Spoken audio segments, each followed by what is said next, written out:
حضرت بلال حبشی رضی اللہ تعالیٰ عنہ کے ذمہ تھا نبی پاک علیہ السلام کے مہمانوں کی دیکھ بھال. اور یہ دیکھیں کتنی بڑی سعادت ہے، حضور نے سارے معاملات کی کنجیاں ہی سیدنا بلال حبشی کو عطا فرمائی تھی رضی اللہ تعالیٰ عنہ. حضرت بلال کو پتہ تھا پیسہ کہاں سے آنا ہے، کہاں لگانا ہے، کیا کرنا ہے. مہمان آتے تھے تو آپ کو پتہ ہے حضور کا فقر مبارک اختیاری ہے، پسند ہے نبی پاک کی. ایک یہودی تھا، بلکہ یہودیوں کا عالم تھا. اس نے ایک دن حضرت بلال حبشی سے کہا کہ مجھے پتہ چلا ہے کہ آپ حضور کے مہمانوں کے لیے سارے بندوبست کرتے ہیں اور بعض اوقات آپ قرض بھی لیتے ہیں، تو میرے پاس کچھ اضافی پیسے پڑے ہوتے ہیں، مجھ سے قرضہ لے لینا. حضرت بلال نے کہا ٹھیک ہے، قرضہ اس سے لے لیا. ایک مقررہ میعاد، ایک وعدہ اس کے ساتھ طے ہو گیا. سیدنا بلال حبشی رضی اللہ تعالیٰ عنہ نے وہ پیسے لا کے مہمانوں پر خرچ کر دیے. ابھی اس وعدے میں نا پیسے لوٹانے میں کچھ دن باقی تھے. نبی کریم علیہ السلام، سیدنا فاروق اعظم، چند اور صحابہ مدینہ منورہ کے ایک چوک میں موجود تھے تو وہ یہودی مطالبہ کرنے آ گیا. آپ کو میری پوری بات کی سمجھ آ رہی ہے؟ یعنی ابھی جو معاہدہ ہے، جو طے شدہ تاریخ ہے، اس میں دن باقی ہیں. اس نے آ کے کہا میرے پیسے دیں. تو نبی پاک علیہ السلام نے فرمایا ابھی تو وعدے میں وقت باقی ہے. اس نے معاذ اللہ سخت باتیں کرنی شروع کر دی، سخت. اب آپ کے پاس دلیل بھی ہو، آپ سچے بھی ہوں، وعدے میں ٹائم بھی ہو، تو کسی کی سخت بات سنی جاتی ہے. اور جہاں بھائی وعدہ آئے گا تو دیکھی جائے گی تیری اتنی ضرورت. اب جب اس نے سخت بات کی تو سیدنا عمر فاروق نے تلوار پہ ہاتھ رکھا. حضرت عمر ہے نا، شیر ہے نا اللہ رسول کے، ہاتھ رکھا تلوار پر. تو نبی پاک علیہ السلام نے فرمایا عمر جلدی نہ کر. بڑی بردباری سے، حلیمی سے، اطمینان سے، سکون سے. حضور فرمانے لگے عمر اس نے پیسے لینے ہیں، وہ مطالبہ کر سکتا ہے، تمہیں چاہیے تھا کہ تم اسے کہتے ذرا نرمی کر، مجھے کہتے پیسے ادا کر دیں. حضور فرمانے لگے اب اس طرح کرو، اس کے ساتھ جاؤ، فلاں جگہ کھجوریں پڑی ہیں، جتنا اس کا قرض ہے اتنی کھجوریں تول کے دے دو، اور یہ جو تم نے تلوار پہ ہاتھ رکھا ہے نا، اسے ڈرایا ہے، تھوڑی کھجوریں زیادہ بھی دے دینا. آپ کا بردبار ہونا، حلیم الطبع ہونا، مزاج میں ٹھہراؤ ہونا، سکون ہونا، یہ بڑا بندے کو نا وزادار بنا دیتا ہے.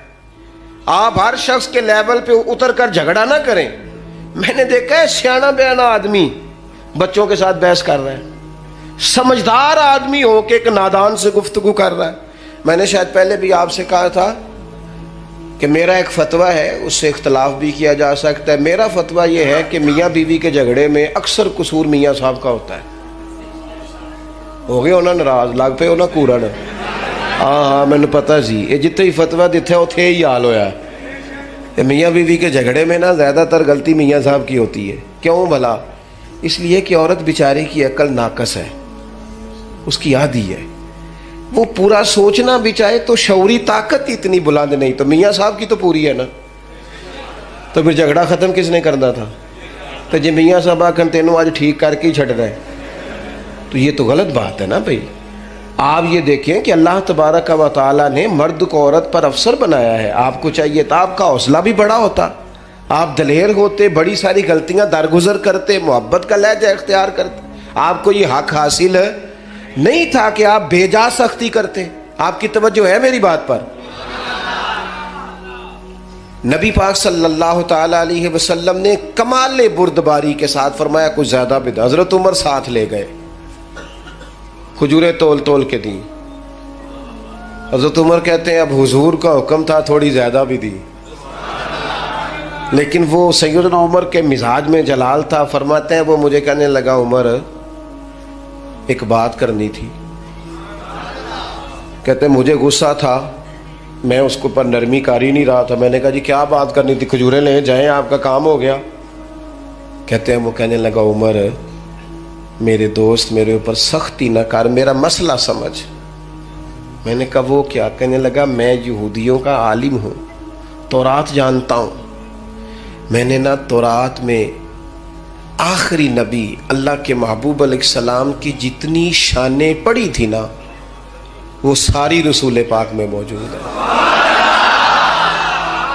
ایک شان میں نے یہ حضور کی پڑھی تھی کہ وہ بڑے حلیم ہوں گے، بڑے بردبار ہوں گے، ان کے مزاج میں کمال حوصلہ ہوگا، اور جتنا جتنا کوئی جہالت کرتا جائے گا محبوب کی بردباری اتنی بڑھتی جائے گی۔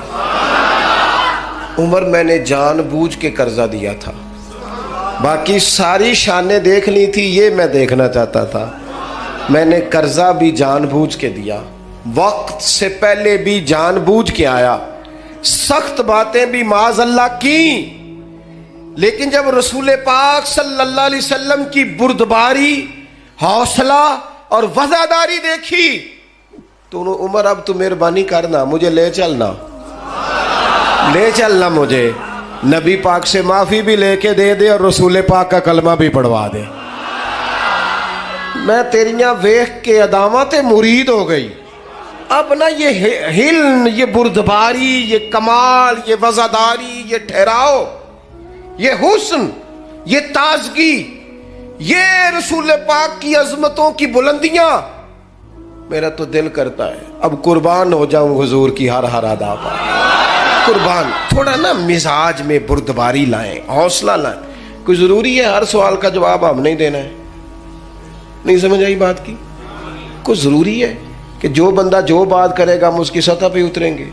میں تو انہوں پوچھ لینا ہے، کئیاں نو نہیں بھی پوچھی دا، نہیں سمجھ آئی؟ کچھ کو کہی دا ہے جا بھائی، میں اکثر دوستوں سے کہتا ہوں ساری عدالتیں خود نہ لگاؤ، ایک عدالت قیامت والے دن بھی تو لگنی ہے نا، کچھ فیصلے اس عدالت پہ بھی چھوڑ دو، کچھ چیزیں اللہ تبارک و تعالیٰ کی بارگاہ پر چھوڑ دو۔